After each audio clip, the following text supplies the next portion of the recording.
Form 15 CA और form 15 CB में भारत से बाहर रेमिटेंस की जानकारी सबमिट करने के बारे में है। भारत से बाहर अनिवासी या विदेशी कंपनी को रेमिटेंस करने से पहले फॉर्म 15 सीए सबमिट करना होगा। ये स्रोत पर कर कटौती का प्रमाण पत्र है जिसे फॉर्म 15 सीए में फाइल करना होता है। कुछ मामलों में चार्टर्ड अकाउंटेंट से फॉर्म 15 सीबी में सर्टिफिकेट को फॉर्म 15 सीए के साथ ऑनलाइन फाइल करना होता है।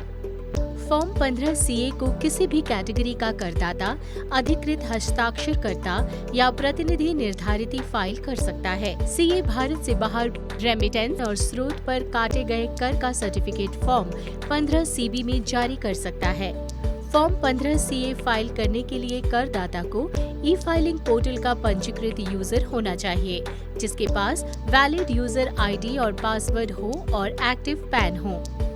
फॉर्म 15 सीबी फाइल करने के लिए चार्टर्ड अकाउंटेंट को सीए लॉगिन के जरिए लॉगिन करना होगा और करदाता को चार्टर्ड अकाउंटेंट द्वारा फाइल किए गए फॉर्म 15 सीबी का ARN चाहिए ताकि फॉर्म 15 सीए का भाग सी फाइल किया जा सके अगर लागू हो। फॉर्म 15 सीए और फॉर्म 15 सीबी के 4 भागों की प्रयोज्यता को समझने के लिए कृपया जांच लें कि क्या रेमिटेंस की राशि आयकर के लिए देय है या नहीं। अगर रेमिटेंस की राशि आयकर के लिए देय है और किसी विशेष वित्तीय वर्ष में ये 5 लाख रुपए से कम है तो फॉर्म 15 सीए का भाग ए फाइल करना होगा। फॉर्म 15 सीबी लागू नहीं होगा। अगर राशि 5 लाख रुपए से ज्यादा है और ये आयकर के लिए देय है तो कृपया चेक करें कि निर्धारण अधिकारी से कोई आदेश या सर्टिफिकेट प्राप्त हुआ है या नहीं। अगर आदेश प्राप्त हो गया है तो फॉर्म 15 सीए का भाग बी लागू होगा। फॉर्म 15 सीबी लागू नहीं होगा।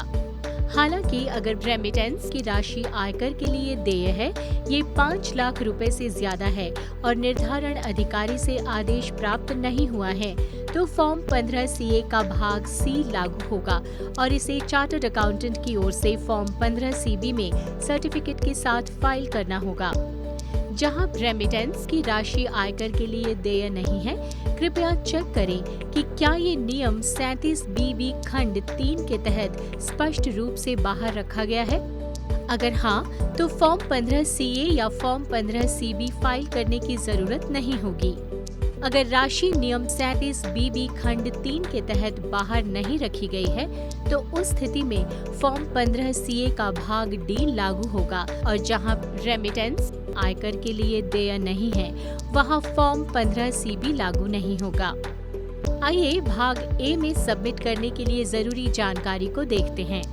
हम पहले ही देख चुके हैं कि भाग ए तब लागू होता है जब वित्तीय वर्ष के दौरान रेमिटेंस की राशि 5 लाख रुपए से ज्यादा नहीं हो। उस स्थिति में रेमिटर, रेमिटी और रेमिटेंस की जानकारी भरी जाती है। फॉर्म को फॉर्म 15 सीए सबमिट करने वाले व्यक्ति से सत्यापित करवाना होगा। भाग बी तब लागू होगा जब वित्तीय वर्ष में रेमिटेंस की राशि 5 लाख रुपए से ज्यादा हो और निर्धारण अधिकारी से आदेश प्राप्त हो गया हो। यहाँ करदाता को रेमिटर, रेमिटी और निर्धारण अधिकारी से प्राप्त आदेश की जानकारी के साथ साथ रेमिटेंस की जानकारी भरनी होगी। इसे भी फॉर्म सबमिट करने वाले व्यक्ति से सत्यापित करवाना होगा। भाग सी, जैसा कि पहले चर्चा की गई है, तब लागू होता है जब वित्तीय वर्ष में ऐसे रेमिटेंस का कुल योग 5 लाख रुपए से ज्यादा हो और निर्धारण अधिकारी से सर्टिफिकेट प्राप्त ना हुआ हो। यहाँ चार्टर्ड अकाउंटेंट से फॉर्म 15 सीबी में एडिशनल सर्टिफिकेशन भी लागू होगा।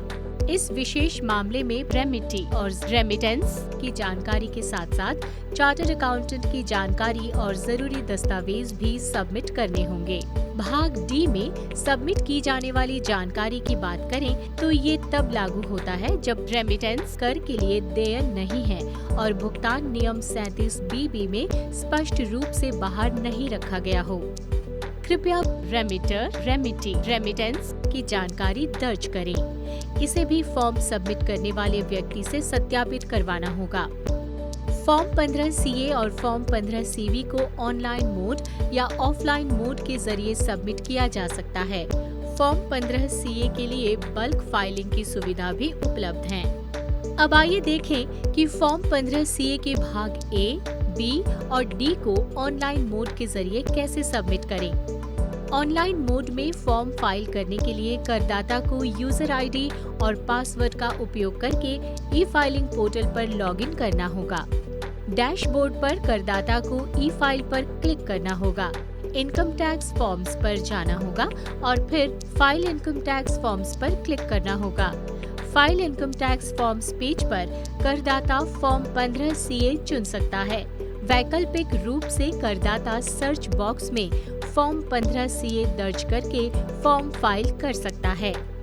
फॉर्म 15 CA पर जाकर करदाता को लेट्स गेट स्टार्टेड पर क्लिक करना होगा।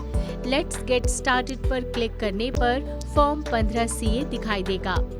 करदाता लागू भाग को चुन सकता है और लागू होने वाली सभी जरूरी जानकारी भर सकता है। फॉर्म 15 CA के विभिन्न भाग में जानकारी भरने के बाद करदाता प्रोसीड बटन पर क्लिक कर सकता है। करदाता प्रीव्यू पेज को एक्सेस कर सकता है, जानकारी सत्यापित कर सकता है और फिर ई वेरीफाई करने के लिए आगे बढ़ सकता है। सबमिट करने के लिए हाँ पर क्लिक करें। सफल ई वेरिफिकेशन के बाद फॉर्म ट्रांजैक्शन आईडी और एक्नॉलेजमेंट रिसीट नंबर के साथ सबमिट हो जाएगा और एक सफलता मैसेज दिखाई देगा। करदाता को भविष्य के संदर्भ के लिए ट्रांजैक्शन आईडी और एक्नॉलेजमेंट रिसीट नंबर नोट करने की सलाह दी जाती है। अब आइए देखते हैं कि फॉर्म 15 CA का भाग C और फॉर्म 15 CB को ऑनलाइन मोड के जरिए कैसे सबमिट करें। फॉर्म 15 CB सबमिट करने के लिए करदाता को पहले फॉर्म 15 CB को चार्टर्ड अकाउंटेंट को असाइन करना होगा। सबसे पहले करदाता ऑनलाइन पोर्टल पर लॉगिन करेगा और ऑथराइज्ड पार्टनर टैब पर जाएगा। माई CA पर क्लिक करें और चार्टर्ड अकाउंटेंट की जानकारी जोड़ें और कंफर्म बटन पर क्लिक करें। अगर चार्टर्ड अकाउंटेंट पहले से जोड़ा गया है तो करदाता माई CA फंक्शनैलिटी पर जा सकता है और असाइन फॉर्म पर क्लिक कर सकता है और फिर ड्रॉप डाउन मेन्यू से फॉर्म 15 CB और वित्तीय वर्ष चुन करके फॉर्म जोड़ सकता है। फॉर्म जोड़े जाने पर चार्टर्ड अकाउंटेंट को एक संदेश भेजा जाएगा और फिर चार्टर्ड अकाउंटेंट को अपने लॉगिन से फॉर्म 15 CB फाइल करना होगा। चार्टर्ड अकाउंटेंट को वैलिड CA क्रेडेंशियल्स का उपयोग करके ई फाइलिंग पोर्टल पर लॉगिन करना होगा। ई फाइल मेन्यू पर क्लिक करें और इनकम टैक्स फॉर्म्स पर जाएं। इनकम टैक्स फॉर्म्स में चार्टर्ड अकाउंटेंट फॉर्म 15 CB पर क्लिक कर सकता है और फिर फाइल नाउ पर क्लिक कर सकता है। वित्तीय वर्ष और फाइलिंग का सबमिशन मोड चुनें और फिर लेट्स गेट स्टार्टेड पर क्लिक करें। चार्टर्ड अकाउंटेंट को करदाता का पैन या टैन की जानकारी भरनी होगी और फिर प्रत्येक सेक्शन की जानकारी देनी होगी, जिसमें सर्टिफिकेशन, रेमिटी की जानकारी, रेमिटेंस की जानकारी और DTAA राहत के साथ या DTAA राहत के बिना आयकर अधिनियम के तहत कर देयता शामिल है। चार्टर्ड अकाउंटेंट प्रीव्यू देख सकता है और प्रोसीड टू ई वेरीफाई पर क्लिक कर सकता है। ई वेरीफाई के लिए प्रोसीड करने के लिए यस पर क्लिक करें। चार्टर्ड अकाउंटेंट अद्वितीय पहचान संख्या भर सकता है। अगर UDIN उपलब्ध नहीं है तो chartered accountant I do not have UDIN, I will update UDIN letter विकल्प चुन सकता है। चार्टर्ड अकाउंटेंट फिर उपयुक्त ई वेरिफिकेशन विकल्प चुन सकता है और ई वेरीफाई कर सकता है। सफल ई वेरिफिकेशन के बाद ट्रांजैक्शन आईडी और एक्नॉलेजमेंट रिसीट नंबर के साथ एक सफलता मैसेज दिखाई देगा। चार्टर्ड अकाउंटेंट को ट्रांजैक्शन आईडी और एक्नॉलेजमेंट रिसीट नंबर नोट करना होगा, जिसे करदाता के साथ शेयर करना होगा। अब फॉर्म 15 CA का भाग C फाइल करने के लिए करदाता को यूजर आईडी और पासवर्ड का उपयोग करके ई फाइलिंग पोर्टल पर लॉगिन करना होगा। करदाता के डैशबोर्ड पर ई फाइल पर क्लिक करें। इनकम टैक्स फॉर्म्स पर जाएं और फाइल इनकम टैक्स फॉर्म्स पर क्लिक करें। File income tax forms page पर करदाता फॉर्म 15 CA पर क्लिक कर सकता है। वैकल्पिक रूप से करदाता सर्च बॉक्स में फॉर्म 15 CA दर्ज करके फॉर्म भर सकता है। फॉर्म 15 सीए के निर्देश पेज पर करदाता लेट्स गेट स्टार्टेड पर क्लिक कर सकता है और फॉर्म का भाग सी चुन सकता है और प्रोसीड बटन पर क्लिक कर सकता है। करदाता को अब चार्टर्ड अकाउंटेंट से प्राप्त फॉर्म 15 सीबी का ARN नंबर भरना होगा। कृपया ध्यान दें कि फॉर्म 15 सीए का एक भाग सी फाइल करने के लिए केवल एक फॉर्म 15 सीबी के ARN का इस्तेमाल किया जा सकता है। करदाता को भाग सी के प्रत्येक सेक्शन को कंफर्म करना होगा और फिर संबंधित जानकारी भरने के बाद फॉर्म 15 सीए सबमिट करने के लिए यस पर क्लिक करना होगा। सफल ई-वेरिफिकेशन के बाद ट्रांजैक्शन आईडी और एक्नॉलेजमेंट नंबर के साथ एक सफलता मैसेज दिखाई देगा।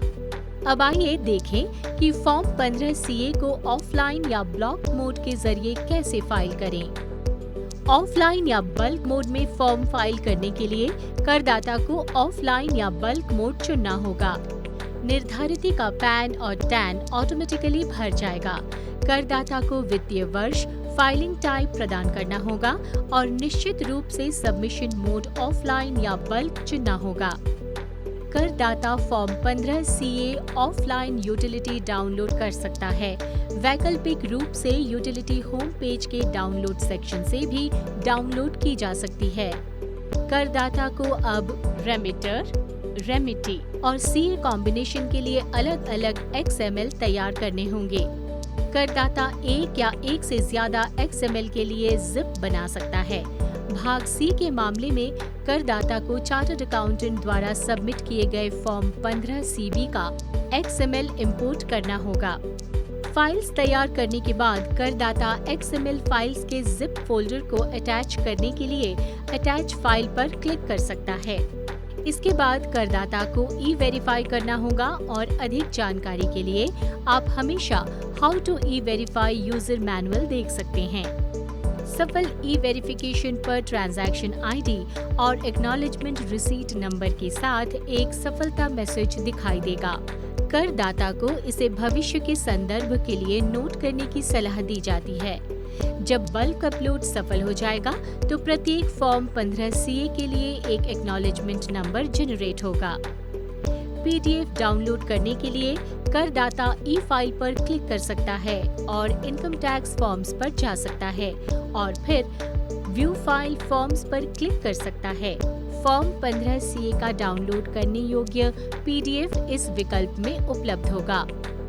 अब आइए फॉर्म 15 सीए और फॉर्म 15 सीबी पर कुछ अक्सर पूछे जाने वाले सवालों के बारे में चर्चा करते हैं। क्या फॉर्म 15 सीबी सबमिट करना अनिवार्य है? नहीं, फॉर्म 15 सीबी सबमिट करना अनिवार्य नहीं है। फॉर्म 15 सीबी केवल तभी लागू होता है जब आप फॉर्म 15 सीए का भाग सी फाइल कर रहे हों।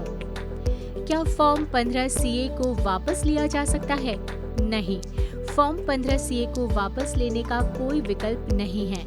अगर जानकारी में कोई बदलाव हो तो आप एक नया फॉर्म 15 सीए फाइल कर सकते हैं।